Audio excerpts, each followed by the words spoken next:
Welcome to this edition of MMA Rants and Raves. I'm here to talk about the Fedor Emelianenko and Brett Rogers fight, which is scheduled to be on November 7th. Now here's the way I see this fight. First of all, I want to give credit where credit is due to Rogers. You know, he's a great boxer, and I don't use the word great lightly. I've seen his fights. He's got enormous knockout power. He's a big, strong guy. He's talented. He knows where to place his punches. He's a good defensive boxer as well. But this is what I'm not seeing. You know, I'm basically seeing that, you know, he's getting all this credit, and people are scared that, oh no, you know, Fedor for the first time is facing a really dangerous guy. But, you know, what I don't get here is that this is not boxing. This is MMA. And if anybody's watched Fedor's fights, you know, this is the best well-rounded fighter in MMA history. And well-rounded means he is great, not good, great at everything. Striking, sambo, wrestling, jiu-jitsu. The guy dive bombs punches on guys that are down. I mean, and when he's down, he's dangerous. And that's not just that when he's on top, which is most of the time because he has such great control and wrestling ability. It's also when he's on his back. Now, you have to understand one thing here. How dangerous this Rogers guy is. He's one-dimensional. He's just a boxer. And boxing ability is absolutely worthless on the ground. Boxing, you have to have a stand-up game. It's about standing up with your opponent, using your reach as an advantage, which he has. He's a big guy. Your knockout power and your defensive ability. But when you're on the ground, you can't extend those arms. You can't hit anybody with any power at all. So he's going to be totally out of his element, out of his game. And Fedor is also one of the best at submissions. So he has a lot of tools to use in his tool chest against this guy. And let me tell you something. I think this fight is definitely going to go to the ground. It's not. I mean, you know, Fedor is one of the most intelligent fighters. You think he's just going to jab with this guy? He's going to try to get this guy down, and they're going to be down there no matter who's on top or who's on his back or who has the advantage, because on the ground, Fedor has a 100% advantage. And a lot of things can happen. You know, a lot of things can happen.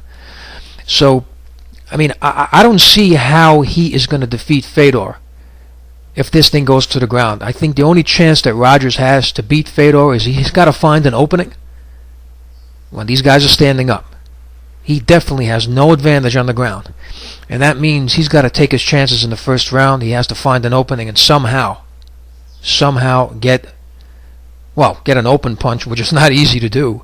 This guy's also very quick. And land that punch.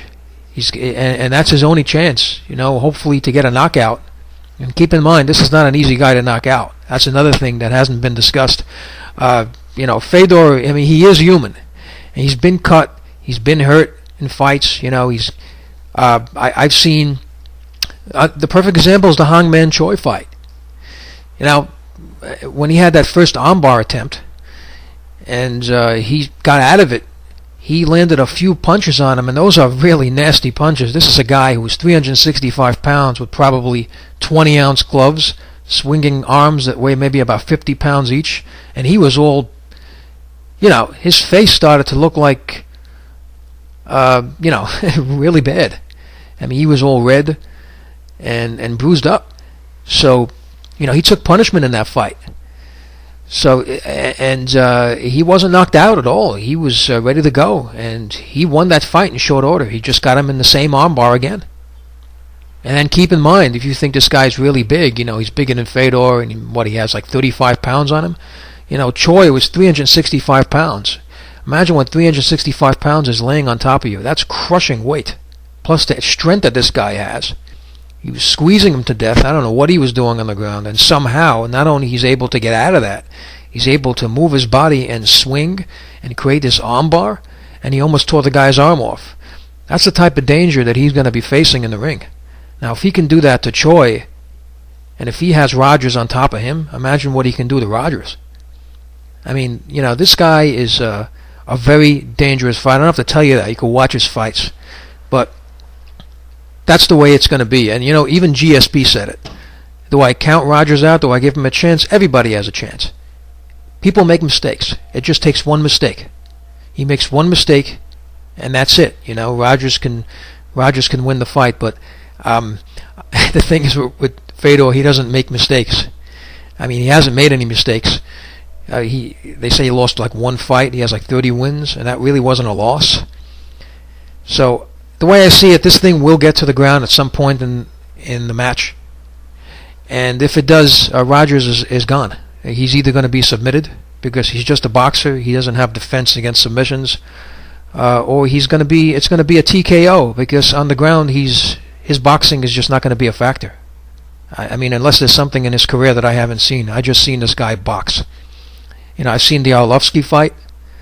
I mean, who has he fought? He's fought Arlovsky, Thompson, some other guys, but he only faced strikers. He's never faced a wrestler. I mean, I want to the perfect example. And I want to make a statement right now, and you may argue with this, but I think that boxing has a big advantage. I'm sorry, actually, I think boxing has a disadvantage to wrestling. I think wrestling has a huge advantage over boxing. If I see a wrestler against a boxer, I'm going to take the wrestler over the boxer. And the perfect example is the Velasquez fights. I mean, he's fought two guys, really good guys, that were strikers. I mean, he just faced Rothwell, who has a winning record, like 30 wins. I mean, he's a talented fighter. And he's faced Chet Congo, who's a pure boxer. All he does is boxing. And look what happened. He must have hit Congo 250 times, you know. And there's no defense. He took the guy to the ground with ease, and he had no defense to it. He was just covering up his face. Same thing with Rothwell. It just ended a lot faster. But these guys are not wrestlers. They're strikers, and they're boxers. So it's going to, you know, I see the same thing happening. There's no way that he's going to be able to defend himself when he's on the ground. And he has too many talented wrestling and submission skills for Rogers to fend off. So I see Fedor winning this fight. It may go the full 5 rounds or 4 rounds, whatever it is. But that really depends on how strong Rogers' chin is, which is also up for. I mean, the jury's out on that because his fights have been very dominating. I haven't really seen him been hit. So I don't know how strong his chin is, but it better be because Fedor is a great striker. But you know, if he does a lot of ground and pound throughout the entire event, you know, we'll see how strong his chin is and how long he'll hold up. So it's, you know, we'll basically see what happens. But I see Fedor. I basically see Fedor taking this fight and winning it. So if you have anything to say about it, if you see something I don't see, you know, that's what this is about. It's a rant and rave discussion. Please leave your comments. I'd love to hear from you, and please subscribe if you want to see more videos like this, and thank you for tuning in.